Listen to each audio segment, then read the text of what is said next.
بسم اللہ الرحمن الرحیم۔ ایک بار حضرت صلی اللہ علیہ وآلہ وسلم لوگوں میں بیٹھے ہوئے ان سے باتیں کر رہے تھے۔ اتنے میں ایک دیہاتی آپ صلی اللہ علیہ وآلہ وسلم کے پاس آیا اور پوچھنے لگا کہ قیامت کب آئے گی۔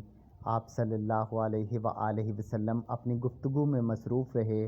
بعض لوگ جو مجلس میں تھے کہنے لگے، آپ صلی اللہ علیہ وآلہ وسلم نے دیہاتی کی بات سنی لیکن پسند نہیں کی، اور بعض کہنے لگے کہ نہیں، بلکہ آپ صلی اللہ علیہ وآلہ وسلم نے اس کی بات سنی ہی نہیں۔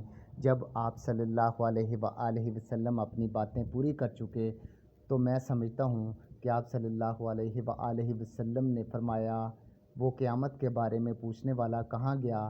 اس دیہاتی نے کہا، حضور صلی اللہ علیہ وآلہ وسلم میں موجود ہوں۔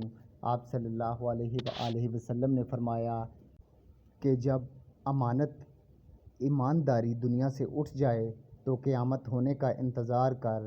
اس نے کہا، ایمانداری اٹھنے کا کیا مطلب ہے؟ آپ صلی اللہ علیہ وآلہ وسلم نے فرمایا کہ جب حکومت کے کاروبار نالائق لوگوں کو سونپ دیے جائیں تو قیامت کا انتظار کر۔ صحیح بخاری حدیث نمبر 59۔ روزانہ حدیث کے لیے چینل کو سبسکرائب کریں، ویڈیوز کو لائک کریں اور اپنے دوستوں کے ساتھ شیئر کریں۔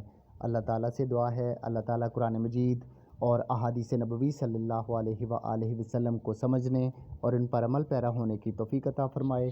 وآخر دعوانا ان الحمد للہ رب العالمین۔